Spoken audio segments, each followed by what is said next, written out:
Hello neighbor, this is Curt with Etrailer, and today we're taking a look at the Thule Epos 2 bike rack on our 2024 Toyota 4Runner. Now, if you have any questions about this bike rack or if you have any experience with it, please leave them in the comments below. We'd love to share those experiences and questions with our other neighbors just to help them make the best decision for themselves. So cycling may be just one of the many adventures you like to go on in your 4Runner, and the Thule Epos is an exceptional bike rack that can help you along the way.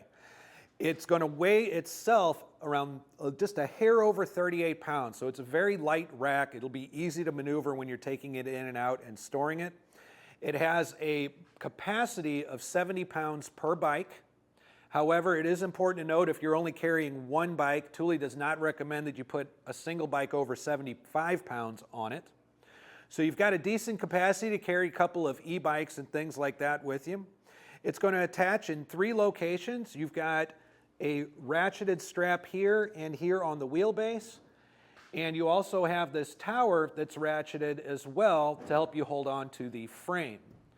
And of course, being on a 4Runner, you're probably interested in whether or not the Thule Epos has a tilt feature, and it definitely does. In fact, it's got one of the more aggressive tilting features out of any bike rack. It brings it down, not quite, but closer to flat than you'll get out of other options. Now, as you can see, we've got plenty of clearance here on the lift gate. Because it tilts so aggressively, it actually leaves you a lot more room to maneuver back here, whether you're getting things in and out, maybe you got a big cooler you need to pull out of here, or just have a seat, change your shoes, things like that. You're going to have plenty of access back here with that tilt feature. And it works very simply with that lever there, and then all you really need to do when you're finished is push it right back up into place.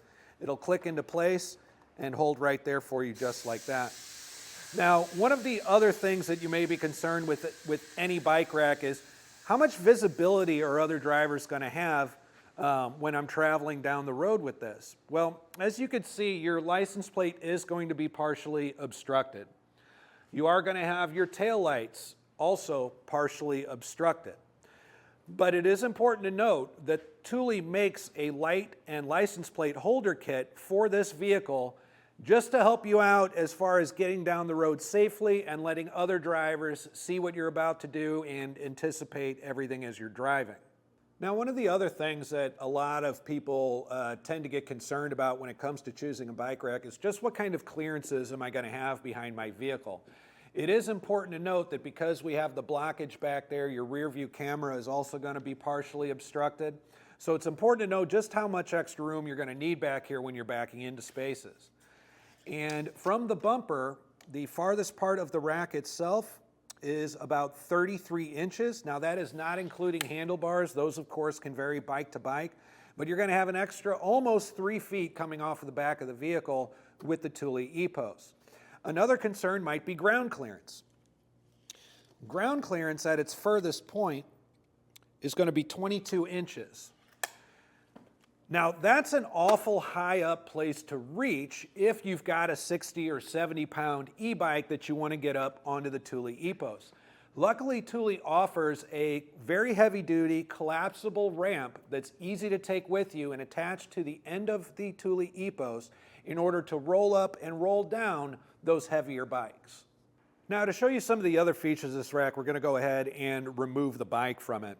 And whenever you're removing your bike from a rack like this, it's important to do the wheel straps first. We've already done our rear wheel. This is a ratcheting strap system, remember. So we'll just pop it off.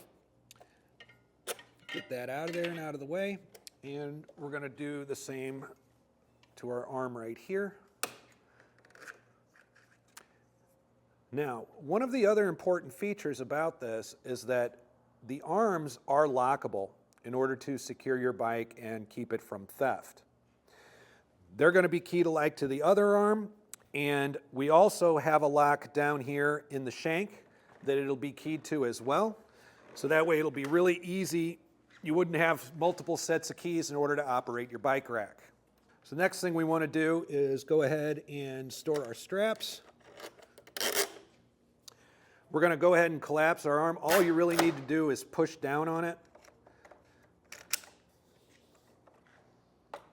Store it that way. Now, there's the lock I had mentioned on the arm. We have one on this arm as well, and we also have one right here. And this system here secures your shank into your hitch receiver so no one can remove the bike rack. When this gets locked down, it locks in this arm that goes into your pinhole, and then nobody can get into it and get it out.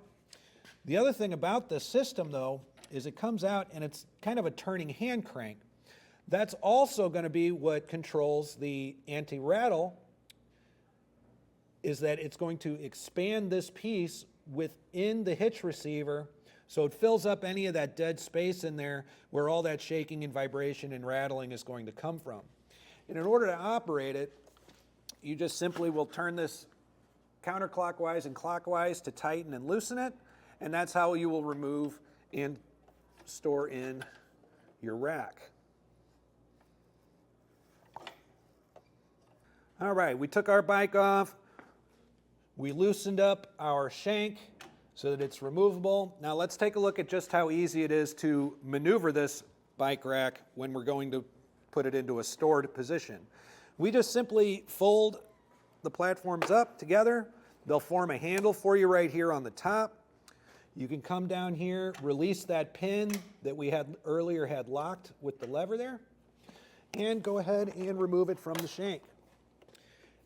You got a set of wheels here that we could set it down with and maneuver it very easily as well. But the first thing we need to do is fold our shank up.